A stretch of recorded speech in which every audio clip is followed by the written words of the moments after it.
ఇప్పుడు మీ పొత్తుతో పరిస్థితి ఏంటో తెలుసా? ఒకటే, తెల్లారకల్లా మీ తట్ట బుట్ట సర్దేయటం. రెండో, తలొంచుకుని వచ్చి తప్పొప్పుకుని మా పుణ్యకోటి గారి కాళ్ళ మీద పట్టం.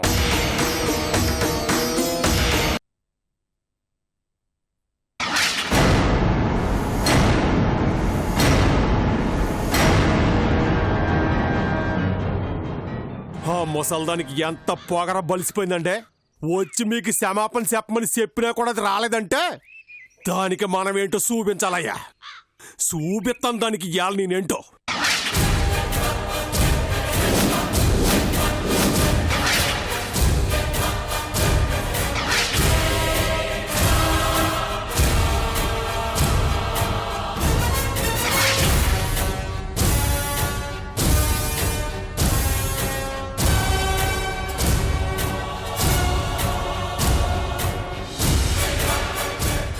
ముసల్దానా రావే బయటికి! ముసల్దానా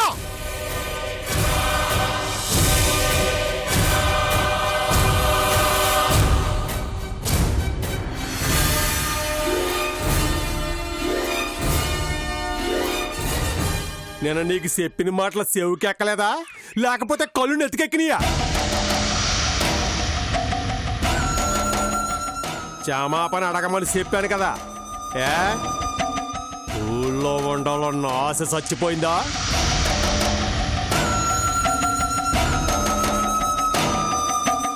లేక అండగా ఉన్నోళ్ళని చూసుకుని ధైర్యం ఎక్కువైందా? ఊళ్ళో మంచితనం తక్కువైందిరా. ఏంటే నోరు లెగెత్తాంది? ఇప్పుడు దాకా మిమ్మల్ని ఊరు దాటించాలన్న ఆలోచన మాత్రమే ఉంది. ఎక్కువ చేస్తే మిమ్మల్ని దాటించేస్తాను. ఎరా సంపుతావా? సంపరా సంపు సచ్చినోడా. జనాన్ని పీక్కు తింటున్నారు కదరా, మనుషుల్ని మాంసం తింటున్నట్టు తింటున్నారు కదరా.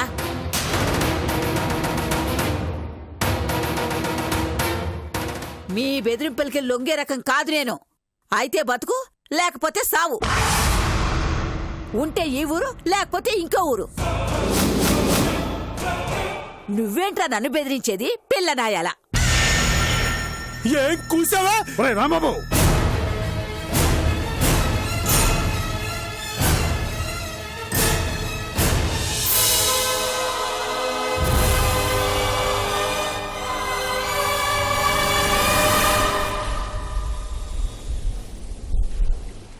చూడు ముసల్దానా, ఎప్పటికైనా మించిపోయింది లేదు. ఈ బుజ్జితో ఒక్కసారి క్షమాపణ అడిగించు, నీకు మంచి జరుగుద్దే. మంచా? అదొకటేడిస్తే ఈ ఊరెందుకు ఇట్టా తగలబడుద్ది? నీ వెనక తోలు బొమ్మలా నిలబడ్డ జనం ఇట్టా ఎందుకు ఏడుతారు? పోవయ్యా, చెప్పొచ్చావు.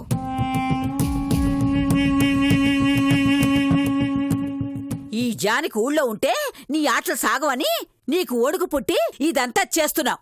ఎవరికి తెలీదు?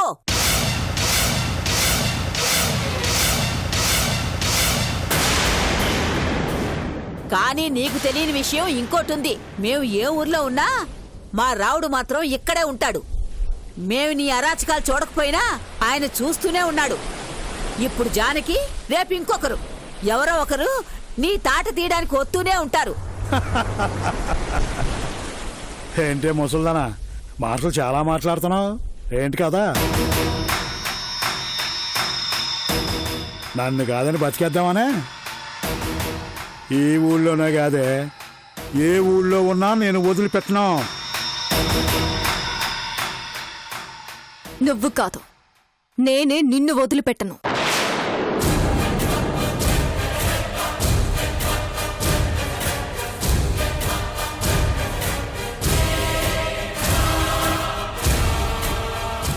నేనెక్కడున్నా నీ పక్కలో బల్లంలాగే ఉంటాను. నిన్ను అనుక్షణం వెంటాడుతూనే ఉంటాను.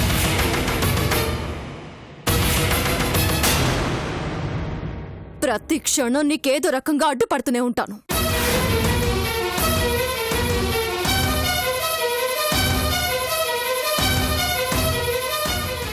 నీ బలంతో బలగంతో నువ్వు మమ్మల్ని ఎలా ఈ ఊరు వదిలి వెళ్లేలా చేస్తున్నావో ఈ ఊరు కూడా నిన్నలాగే తరిమి తరిమి కొడుతుంది.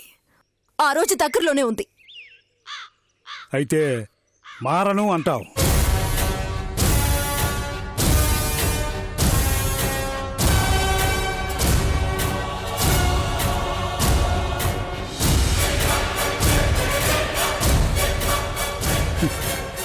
సరే, నేను నిన్ను నా పక్కన ఉండమంటే నువ్వు నా పక్కలో బల్లెంలా ఉంటానంటున్నావు. అలాగే కానీ నాకు రెండే తెలిసే. ఒకటి వశపరుచుకోవటం, రెండోది వదిలించుకోవటం. రెండోదే ఖాయం చేసుకుంటాను. అరే రాంబాబు, పాపం సెల్ఫ్ రెస్పెక్ట్ దెబ్బతింటుందని ఆలోచిస్తున్నారా? వాళ్ళకే కాదు, మనకి అలాంటిది ఉందని వాళ్ళకి తెలియదురా.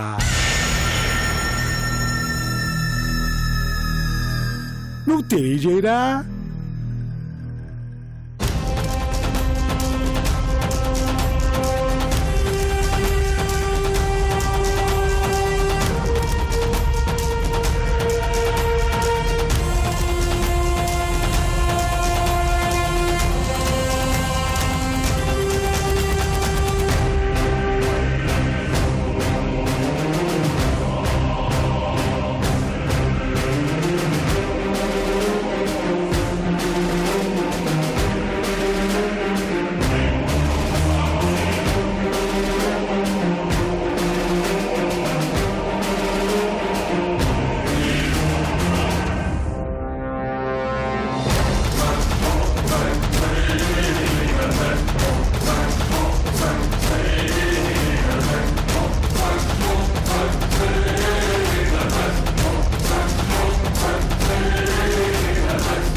ఇప్పుడు వెళ్ళండి. ఎక్కడికి వెళ్తారా?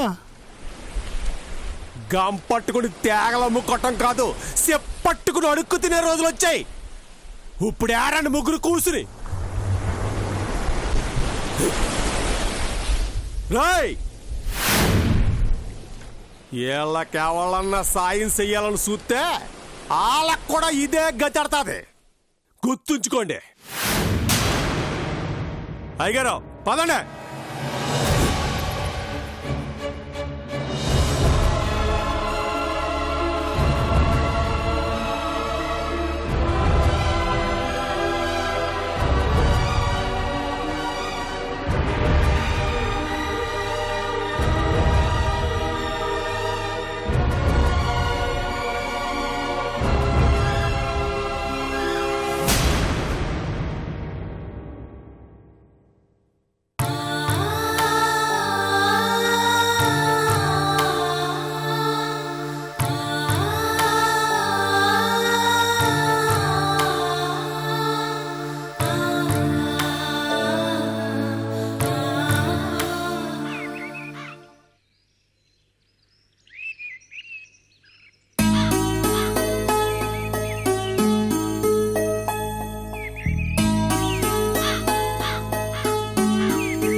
అమ్మా, సూర్యబాబు అమ్మాయి కనపట్టలేదు. ఇంత ఉదయాన్నే ఎక్కడికి వెళ్ళారమ్మా?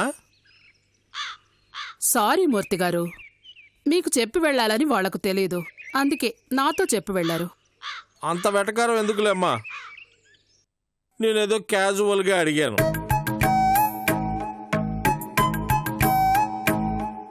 నవ్వండి నవ్వండి, నవ్వే అన్ని రైట్స్ మీకే ఉన్నాయి. ఎంతైనా కార్యసాధకులు కదా. అదేనండి, మీరు అనుకున్నట్టు జరిగిపోయాయి. శత్రువులందరూ శవాలైపోయారు. మీ అల్లుడు బేబీ అమ్మతో పెళ్లి కొప్పుకున్నాడు. ఇంకేం అడ్డుంది మీకు? ఇక మిమ్మల్ని ఆపేవాళ్లే లేరు.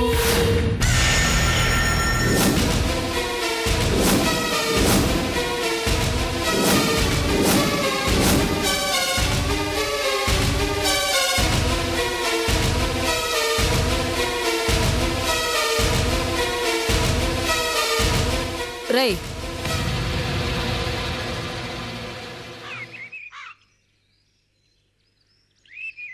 రేయ్ లే.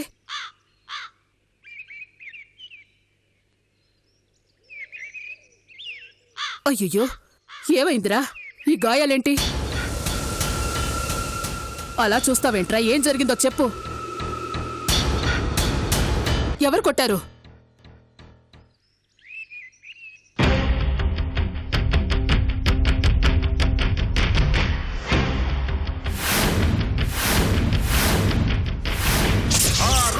సింహేంద్ర సదృశం ఆచూర్బాణాక్రమితం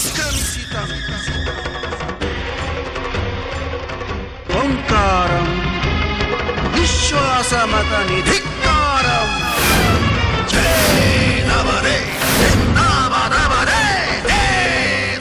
ఏంటే చూస్తున్నావు? వీడు నోరు మెదపడం లేదనా? అంతే. సుబ్రహ్మణ్యం కొడితే ఒంట్లో భయం పుడుతుంది, నోట మాట పడిపోతుంది.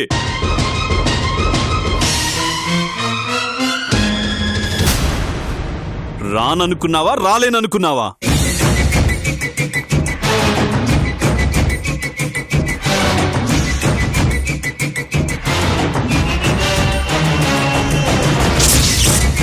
అసలు ఎవత్వే నువ్వు? నీకు నాకు ఏంటి పగ? చెప్పు. ఆనంద్కి నీకు ఉన్న వైరం ఏంటి? నాకు తెలిసి నా ఆనంద్కున్న శత్రువులందర్నీ నేను ఏనాడో చంపేశాను.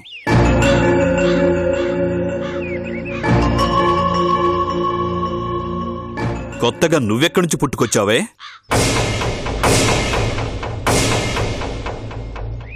శత్రువు అని తెలిసిన తర్వాత కూడా దీంతో డిస్కషన్ ఏంటి సుబ్బు? నరికేదాన్ని. చిన్నపిల్లని చంపడానికి నీకు చేతులు ఎలా వచ్చాయి? అసలు మనిషివేనా నువ్వు? ఆడదానివేనా నువ్వు? నీకు పిల్లలు ఉంటారు కదే. పాపం పసిదాన్ని చూసినప్పుడు నీకు నీ పిల్లలు గుర్తుకు రాలేదా? ఎందుకే మా జ్యోతిని పొట్టలు పెట్టుకున్నావు? నిన్ను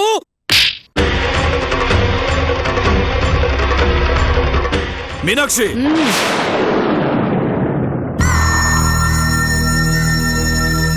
నీకు మాట్లాడే అర్హత లేదు. ఇక్కడ పగైనా పంతమైనా బాధైనా మా ఇద్దరి మధ్య. మనిద్దరి మధ్య? మీనాక్షి అనే పేరు నా కథలో ఎక్కడా లేదు. కానీ నువ్వు సునందా.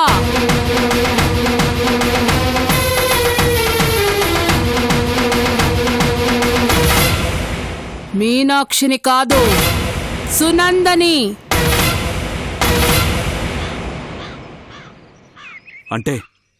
అంటే నువ్వు రవివర్మ చెల్లిని.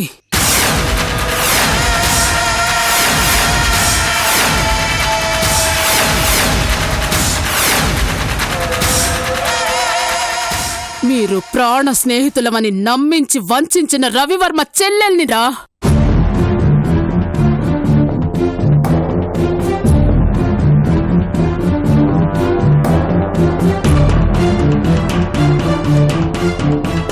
నువ్వా? అవును, నేనేరా. మా అన్న వదినల్ని కాపాడలేక వాళ్ళ చావుని కళ్ళారా చూస్తూ కంట మూగబోయేలా ఏడుస్తూ ఒంటరిదాన్నై నా చేతులతో వాళ్ళకి దహన సంస్కారాలు చేసిన ఓ అభాగ్యురాలిని.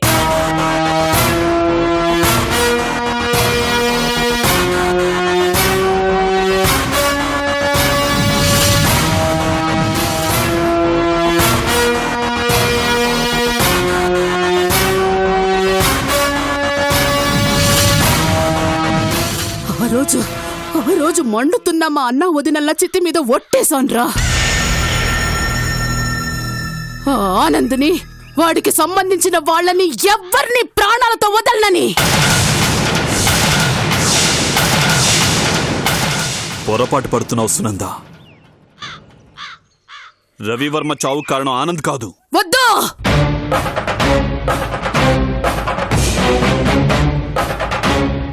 వద్దు, నాకు కట్టుకథలు చెప్పొద్దు. నమ్మను. అంతా నా కళ్ళెదురుగానే జరిగింది. మా అన్నయ్యని కాపాడమని ఆ రోజు ఆనంద్ని కాళ్ళ వేళ్ల పడి బ్రతిమాలాను. ఆనంద్ గారు, ఆనంద్ గారు, అన్నయ్య చనిపోయాడండి. మా వదిన పురిటి నొప్పులు పడుతుంది. నేను ఒక్కదాన్నే ఏం చేయలేకపోతున్నారు. సాయం చేయడానికి ఎవరు ముందుకు రావడం లేదు. మీరు తప్ప నాకు వేరే దిక్కు లేదు ఆనంద్ గారు, ప్లీజ్. క్షమించమ్మా, ఊరి కట్టుబాట్లకు విరుద్ధంగా నేనే పని చేయలేను. ఆనంద్ గారు అలా మాట్లాడకండి ప్లీజ్. మీ కాళ్ళు నన్ను క్షమించు.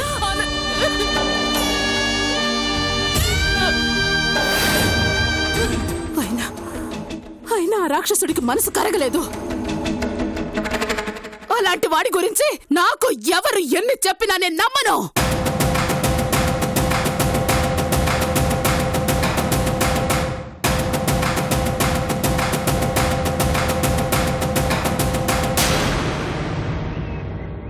ఇరవై 25 సంవత్సరాల ఆ పగని మోస్తూ వచ్చాను. అందర్నీ కాటికి పంపానని, నా పగ తీరిపోయిందని సంతోషపడుతూ వచ్చాను. కాని నువ్వు తప్పించుకున్నావు. రెండోసారి నా చేతుల్లో చావు తప్పించుకున్నావు.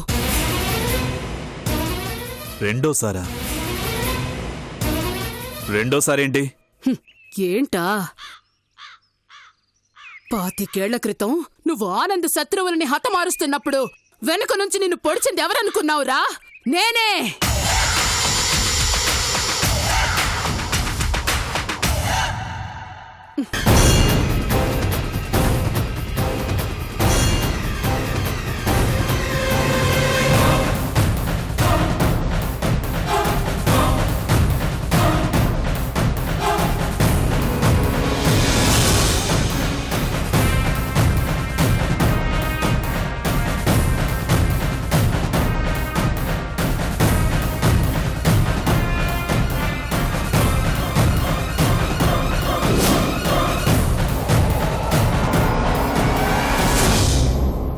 కాని నువ్వు బతికున్నావని, తులసి నీ దగ్గరే ఉందని తెలిసినప్పుడు షాక్ అయ్యన్రా. అందర్నీ కలిసి వేసేయడానికి నాకింకో ఛాన్స్ దొరికిందని ఆనందపడ్డాన్రా. కాని నువ్వు మళ్ళీ తప్పించుకున్నావు.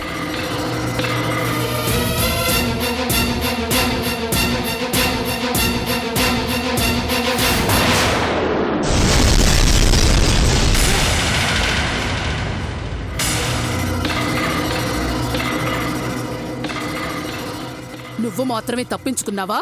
ఆ తులసి మైథిలిని కూడా కాపాడావా?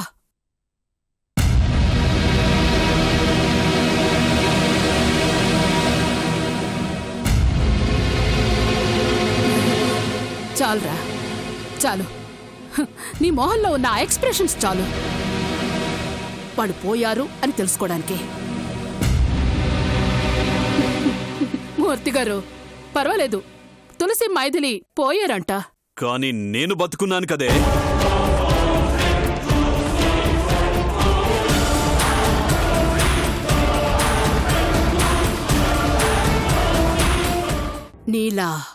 నీలవేణి, నీ ఆనంద తులసిల కూతురు.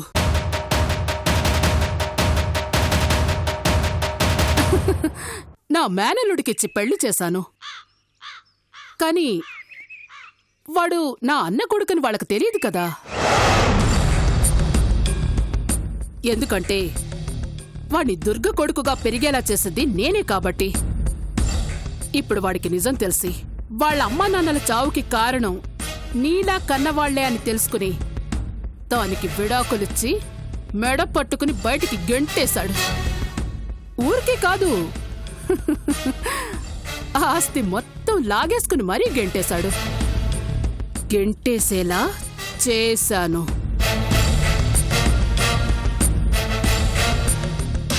దాన్ని మాత్రం ప్రాణాలతో ఎందుకు వదిలేశానా అని ఆలోచిస్తున్నావా? మరి అందరూ చనిపోతే ఆత్మలన్నీ ఒక్కచోట చేరి సంతోషంగా ఉంటాయి కదా. అందుకే ఆ నీల ఏ దిక్కు లేకుండా వీధుల్లో అడుక్కు తినడం చూసి పైనున్న నీ ఆనంద ఆత్మ ఏడవాలని, అది తలుచుకుని నేను సంతోషంగా ఎంజాయ్ చేయాలని దాన్ని వదిలేశాను.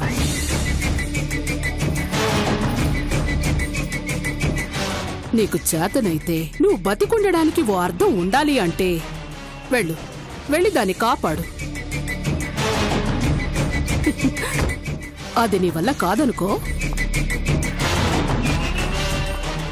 అయినా నీకు అవకాశం ఇస్తున్నాను. ఎందుకో తెలుసా, నువ్వు దాన్ని కాపాడడం కోసం కాళ్ళరిగేలా తిరిగి అది ఎలా ఉంటుందో తెలియక, ఎక్కడుంటుందో తెలుసుకోలేక, మనసులో నీకు నువ్వే సమాధానం చెప్పుకోలేక నరకం అనుభవించటం నేను చూడాలి కాబట్టి.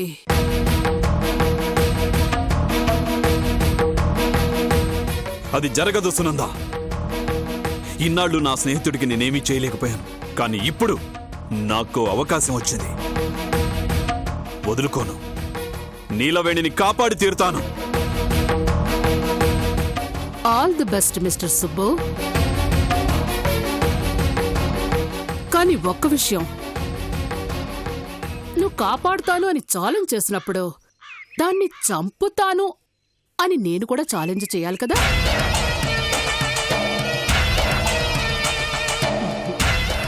నిజానికి అది ఇప్పుడెక్కడుందో నాకు తెలీదు, కానీ అది ఎలా ఉంటుందో నీకు తెలీదు. నాకు తెలుసు, అదే తేడా. సో నీకు దొరికితే దాని బ్రతుకు, నాకు దొరికితే దాని చావు.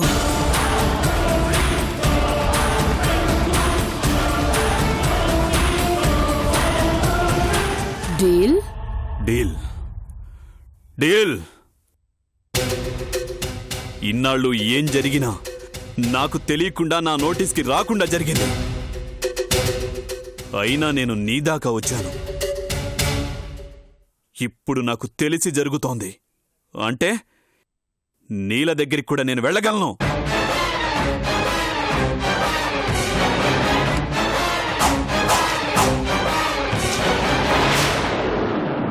ఊరంతా మీకు ధర్మాత్ముడని పేరెడితే మీరేంటి ఈ దరిద్రులను కొంపలెట్టుకుని ఏడుతున్నారు?